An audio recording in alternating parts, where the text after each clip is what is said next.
semua, perkenalkan nama saya Megawati Sundoro Putri dari jurusan Business Creation Binusian 2023.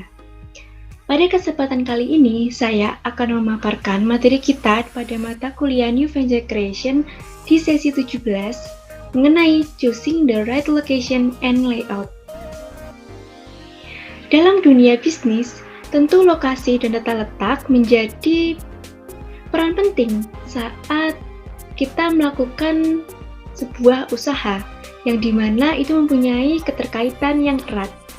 Oleh karena melakukan pemilihan mengenai lokasi dan tata letak yang tepat dari bisnis kita ketika diterapkan secara benar maka bisa memberikan dampak yang positif.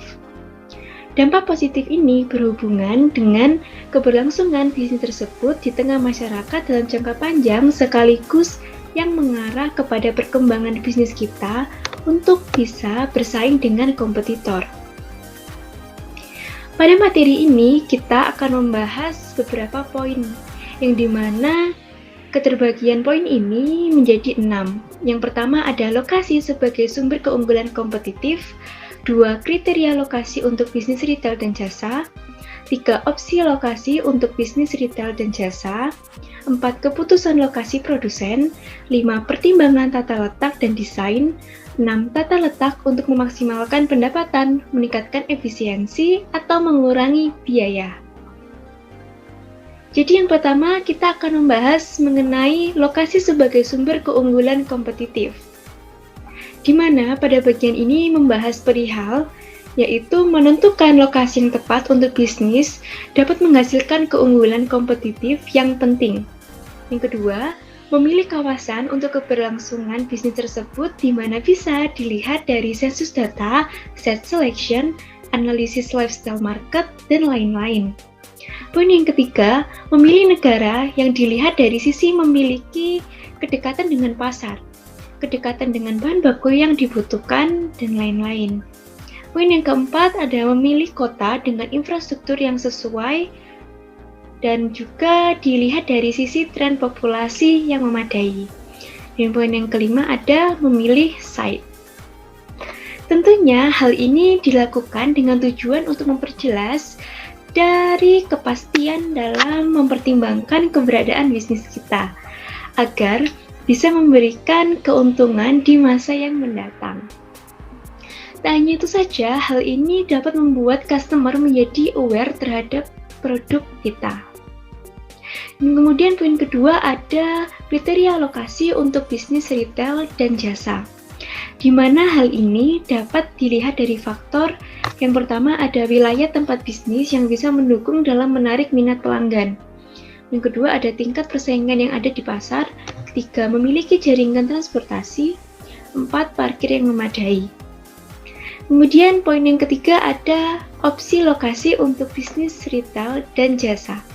Yang dimana pada poin ketiga ini meliputi beberapa bagian. Yang pertama ada kawasan pusat bisnis, kedua lokasi lingkungan, dan yang ketiga pusat perbelanjaan dan mall. Dan poin selanjutnya kita akan membahas mengenai keputusan lokasi produsen, di mana poin keempat ini terdiri atas zona perdagangan luar negeri dan inkubator bisnis. Dan selanjutnya kita akan membahas mengenai pertimbangan tata letak dan desain. Tata letak merupakan pengaturan logis dari fasilitas fisik bisnis yang berkontribusi pada operasi yang efisien, peningkatan produktivitas, dan penjualan yang lebih tinggi. Faktor eksternal dari tata letak adalah 1. Ukuran dan kemampuan beradaptasi, 2. Konstruksi dan penampilan, 3. Tampilan display yang menjual, 4. Pintu masuk yang dapat mengundang customer untuk masuk, dan kelima, memperhatikan tanda khas yang menunjukkan bisnis kita untuk bisa menjangkau calon pelanggan. Dan kemudian poin yang terakhir kita akan membahas mengenai tata letak untuk memaksimalkan pendapatan, meningkatkan efisiensi, atau mengurangi biaya.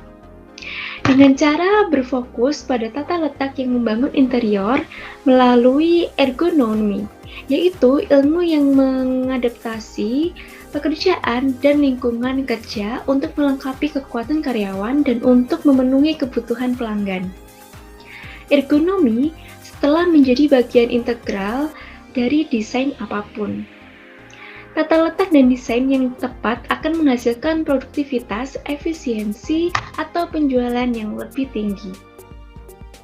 Dan sementara untuk implementasi saya mengenai memilih lokasi dan tata letak yang tepat pada ide bisnis saya adalah di mana saya memiliki ide bisnis berupa produksi kaos.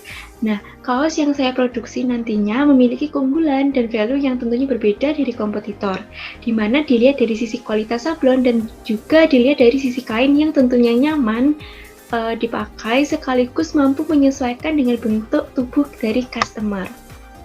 Sehingga sangat cocok nih untuk customer yang suka memakai pakaian yang santai namun tetap ingin terlihat lebih modis.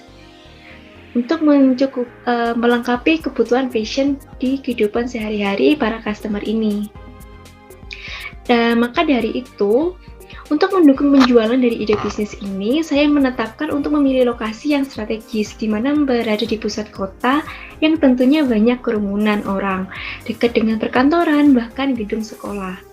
Di samping itu, lokasi untuk mendirikan offline store dari ide bisnis saya ini juga akan dekat dengan bahan baku yang dibutuhkan, agar memudahkan saya dalam pembuatan kaos ini. Tak hanya itu saja, untuk tata letak dari offline store ini, saya akan merancang dengan berbagai macam desain yang menarik dan didukung dari interior serta tata letak produk yang didisplay agar membuat mata customer tertuju pada kaos tersebut secara langsung. Demikian pemaparan materi sesi 17 dan implementasi ide bisnis yang sudah saya paparkan sebelumnya. Sekian dari saya, terima kasih.